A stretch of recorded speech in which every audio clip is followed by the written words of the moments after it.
It's unbelievable the degree to which our sanity depends on a functioning sociological structure. And here's why.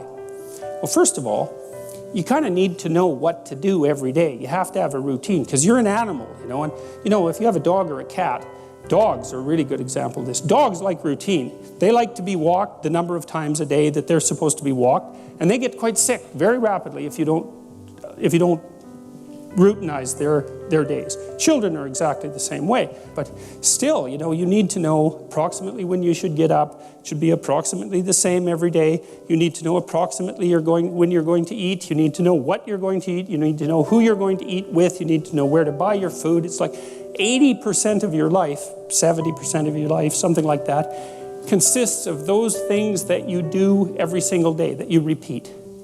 And those are often the things that people think about as the trivial elements of their life, but one of the things I would like to point out to you, if you do the mathematics, I did this with a client of mine who was having a hard time putting his child to bed. They were having a fight every night.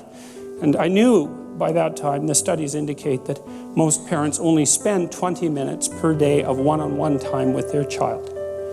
Now, the reason for that is that people are busy, and it's actually not that easy to parse out 20 minutes of one-on-one time. It's a lot bloody more time than you think.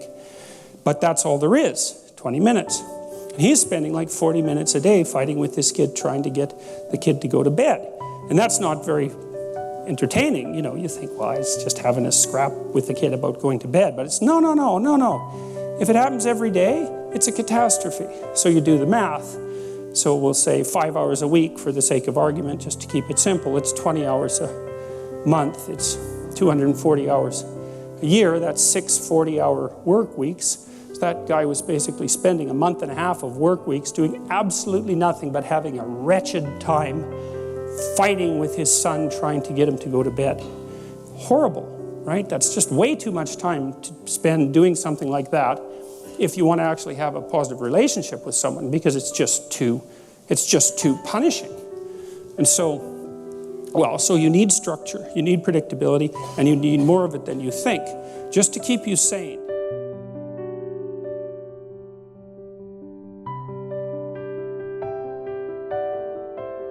Now, if you're lucky, and maybe a bit odd, you can deviate 5% from the norm or 10% from the norm or something like that, carefully and cautiously, as long as the rest of you is all well ordered in a normative manner. You might be able to get away with that, and you might be able to sustain it across time, and people might be able to tolerate you if you do it, or maybe you'll get really lucky and you happen to be creative but reasonably well put together, and people will actually be happy that there's something idiosyncratic and unique about you.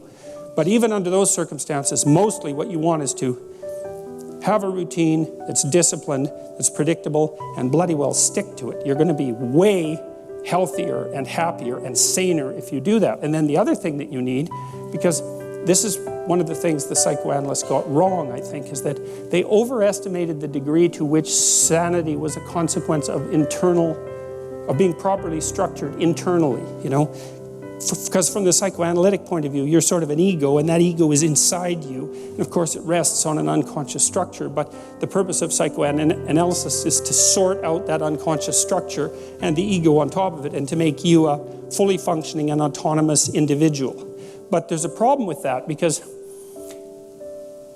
the reason that you're sane as a fully functional and autonomous human being isn't because you've organized your psyche, even though that's important. The reason that you're sane if you have a well-organized unconscious and ego is because other people can tolerate having you around for reasonably extensive periods of time, and will cuff you across the back of the head every time you do something so stupid that people will dislike you permanently if you continue. And so what people are doing to each other all the time, just non-stop, is broadcasting sanity signals back and forth, right? It's like you smile at people if they're not only behaving properly, but behaving in a way that you would like to see them continue to behave. You frown at them if they're not, you ignore them if they're not, you shun them, you roll your eyes at them, you manifest a disgust face, you don't listen to them, you interrupt them, you won't cooperate with them, you won't compete with them. It's like you're blasting signals at other people about how to regulate their behavior so frequently, it just makes up all of your social interaction. That's why we face each other and we have emotional displays on our face and we're looking at each other's eyes and we know as much as we can about what's going on with each other, given that we don't have immediate access to the contents of their consciousness. And so partly what you're doing with your routine is establishing yourself as a credible, reliable, trustworthy, potentially interesting human being who isn't going to do anything too erratic at any moment. And everyone else is around there tapping you into shape, making sure that that's exactly what you are. And that's how you stay sane. And so what happens to people too, if they don't have a routine and they get isolated, is they start to drift. And they drift badly because the world is too complicated for you to keep it organized all by yourself. You just cannot do it. So we outsource the problem of sanity. And it's very intelligent that we outsource the problem of sanity because sanity is an impossibly complex problem.